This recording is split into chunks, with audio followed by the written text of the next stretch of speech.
طبعا انت فقير وغربان مرمي وسط الزباله، وغيرك الدولار بيغير فيه كل ساعه.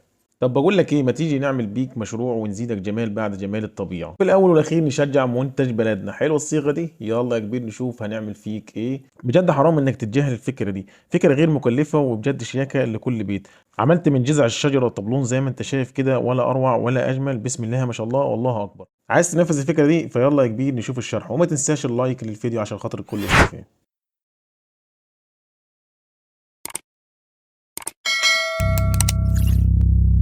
حاول هتقطع الخشب على مقاس 5 سم او 4 سم. حاول تخلي المقاس ما بين 4 سم او 5 سم، وده هتعرف ليه بعدين. انت طبعا بتروح عند اللي بيبيع خشب شجر، هو اللي هيكون عنده المنشار يقطع لك على المقاسات اللي احنا اتفقنا عليها دي. هنسيب الخشب يومين ثلاثه كده على قد ما تقدر سيبه، علشان خاطر يتجفف، الميه اللي فيه تتجفف براحته.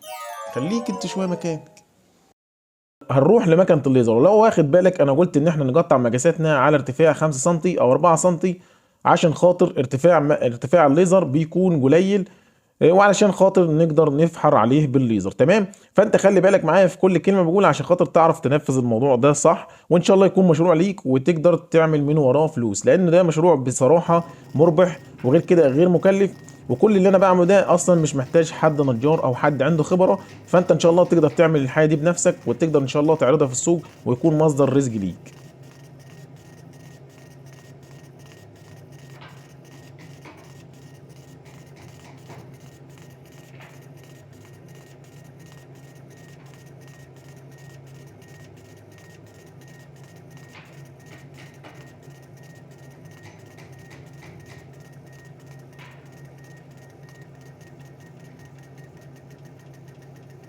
انا منفذ على طابلون خشب مكون من 5 قطع لذكر الله، الا بذكر الله تطمئن القلوب.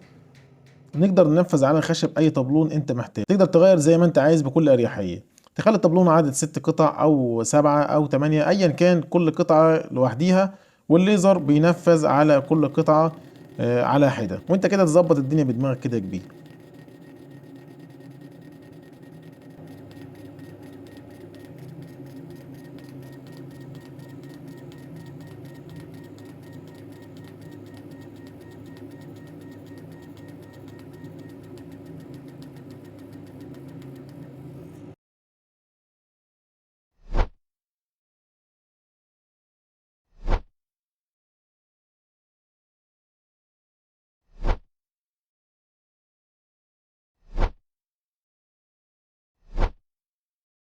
كده احنا خلصنا طباعة او فحر على الخشب. هنبدأ نرصهم عشان ياخدوا سيلر، عشان نروج عليهم كده بحبة سيلر تنورهم.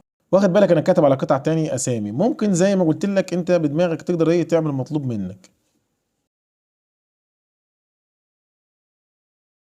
والسيلر بيكون عند الموان او عند حد بيبيع بويات، اي نوع يشتغل معاك تمام التمام. فرشة في التانية في التالتة هتاخد حاجة عظمة يا كبير.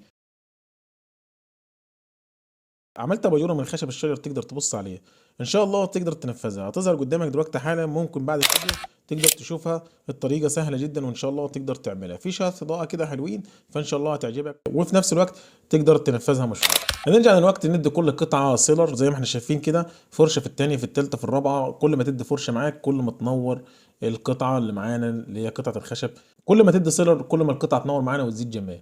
فرشه ونستناها تشد، وبين كل فرشه وفرشه بنستنى ان السيلر يشد معانا، وبعد كده ندي السيلر ونسيب السيلر يشد على الخشب. وانت شد ايدك كده لتحت واعمل لايك يا كبير للفيديو، وده بيكون دعمك لينا. شكلك كده كسلت يا كبير، ما تكسلش. هنبدا نعلق الطابلوه على الحائط بالترتيب. ممكن تعلق بمسمار في الحائط، انا سايب لك التعليق ده براحتك يا كبير انت ودماغك. انا عامه علقت بالدبل فيس، كان مش افضل حاجه بصراحه، مش بيلزق على الخشب كفايه. ان كان عندك طريقه تانية فتكتب لنا في تعليق يا كبير غير تعليق المسمار على الحائط. تكبر الطابلوه في الخشب وممكن تزوده قطع، ده هيكون قرارك يا كبير. انا وصلت لك الفكره وانت عيش كده وابتكر وطلع احسن من كده. ما تنساش اخواتك بدعوه حلوه من قلبك. وبكده يكون وصلنا لاخر الفيديو، ويا رب اكون وصلت لك حاجه تستفاد منها. وان نسيت حاجه او مش وصل لك حاجه ممكن تكتب لي في تعليق وان شاء الله ارد عليك. في الاخر ما تنساش لو عجبك الفيديو تنزل تعمل لايك، ولو مش مشترك طبعا انا اتشرف بيك يا كبير تعمل اشتراك في القناه.